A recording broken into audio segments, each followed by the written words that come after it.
بسم الله الرحمن الرحيم والصلاة والسلام على أشرف المرسلين. Salam alaikum. Bonjour tout le monde. Aujourd'hui, on va voir ensemble un sujet qui a été proposé comme micro-interrogation pour l'essence télécommunication, le module traitement de signal pour l'essence 3. On va commencer par la question numéro 1. Donc, on appelle fonction de répartition d'une variable aléatoire la fonction f définie pour tout réel x bar, f de x égale la probabilité pour grand x égale à petit x. Deuxièmement, la fonction de répartition f de x égale la probabilité de grand x inférieur ou égal à petit x. Troisièmement, la fonction de répartition égale la probabilité de grand x supérieur ou égal à petit x. On passe à la question numéro 2, donc soit x et y, deux variables aléatoires définies respectivement sur les univers U égale 1, 2, 3 et 4 et V égale 1, 2, 3, 4, 5 et 6. Alors, on sait que pour A réel, l'espérance de x plus AY égale l'espérance de x plus A, l'espérance de y. Est-ce que cette proposition, elle est vraie ou bien faux? La question numéro 3, on lance un dé 6 fois et on note le chiffre obtenu. Cette épreuve est-elle une preuve de Bernoulli? Oui ou non? Quatrième question, on joue 40 000 fois à pile ou face. La variable aléatoire égale au nombre de fois où pile est sortie suit-elle un schéma de Bernoulli? Oui ou non? Cinquième question, donc, on lance un dé. La variable aléatoire qui vaut 4 si on obtient un nombre impair et 0 si on obtient un nombre pair a pour deux espérances 2. Est-ce que c'est vrai ou faux? La question numéro 6, vous avez une variable a pour loi de probabilité x égale à 1. Dans ce cas, la probabilité égale à 0,32. Pour x égale à 2, la probabilité égale à 0,15. Pour x égale à 4, la probabilité c'est 0,17. Pour x égale à 5, la probabilité c'est 0,41. Pour x égale à 6, la probabilité c'est 0,25. Et pour x égale à 8, la probabilité égale à 0,12. Est-ce que c'est une variable aléatoire, oui ou non? On passe à la question numéro 7. Donc, soit x une variable aléatoire, laquelle de ces affirmations est juste? Est-ce que, premièrement, la fonction de répartition de x est décroissante? Est-ce que la fonction de répartition de x est continue? Est-ce que la fonction de répartition de x va de R vers l'intervalle entre 0 et 1,5? Est-ce que la fonction de répartition de x est croissante?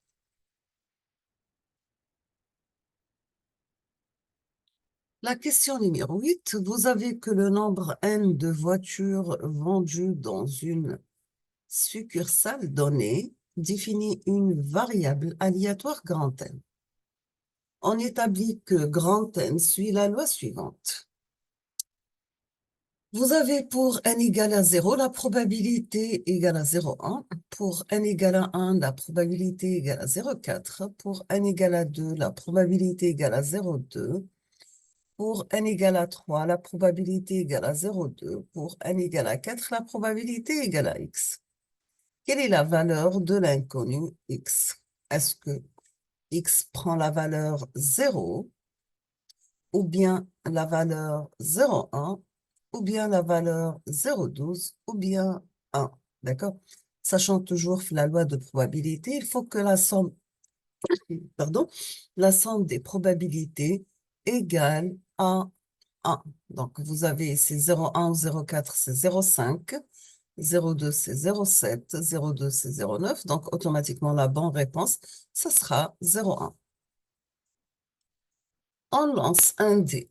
Vous avez x et la variable aléatoire égale au chiffre obtenu. La probabilité de x inférieure à 4, donc est-ce qu'elle est égale à 1 demi, ou bien 1 sur 3, ou bien 1 sur 4? La question numéro 10, quel type de variable n'existe pas? Est-ce que la variable aléatoire continue, ou bien la variable aléatoire mixte, ou bien la variable aléatoire discrète, ou bien la variable aléatoire secrète? Donc, automatiquement, c'est la dernière réponse qui n'est pas juste. Donc, il n'existe pas une variable aléatoire secrète.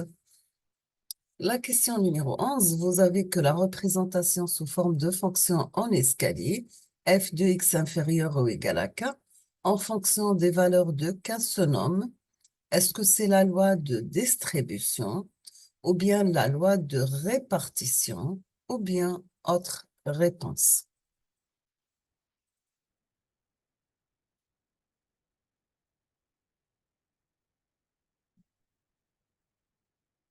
On passe la question numéro 12. Donc, vous avez les deux relations suivantes sont attribuées à la variance de x. V de x égale l'espérance de x carré moins E de x élevé au carré. V de x égale l'espérance de x moins E de x au carré. Est-ce que la relation 1 est fausse, ou bien la relation 2 est fausse, ou bien les deux sont exacts? Donc, la bonne réponse ici, c'est que les deux relations sont exactes. La question numéro 13, donc vous avez que l'ensemble de tous les résultats possibles d'une expérience aléatoire s'appelle événement nul, événement élémentaire, univers ou bien aucune de ces réponses. 14e question, donc lequel des lois de probabilité standard mentionnées ci-dessous sont des variables aléatoires discrètes? Est-ce que la distribution gaussienne, ou bien la distribution de Student, ou bien la distribution de Poisson, ou bien tout ce qui précède?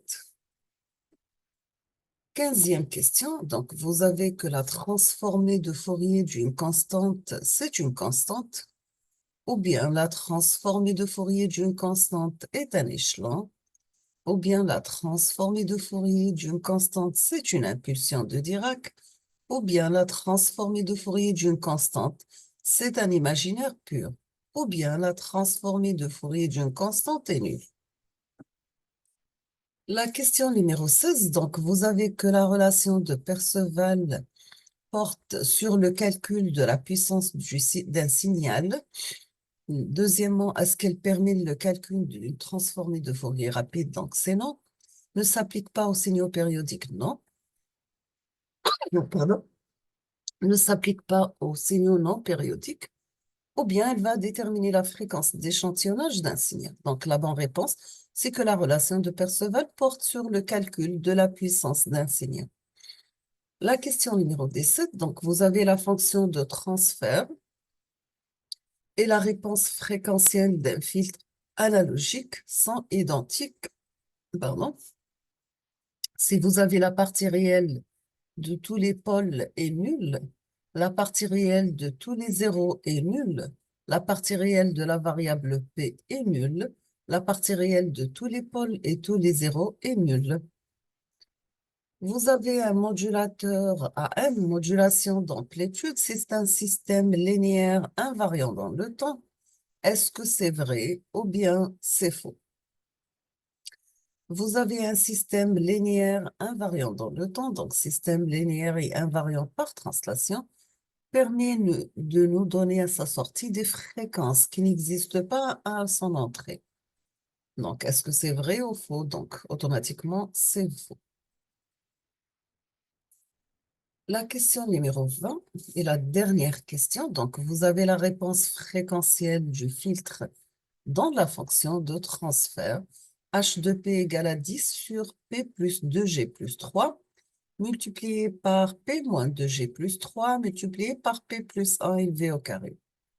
Est-ce que cette réponse fréquentielle dans cette fonction, elle est instable ou bien elle possède deux pôles ou bien la réponse fréquentielle a une valeur égale à 1 pour f égale à 0, ou bien c'est un filtre d'ordre 3.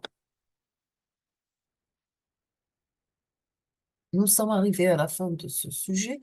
Je vais proposer la solution, Inch'Allah, dans les prochaines vidéos. Je vous remercie infiniment pour votre attention et à la prochaine.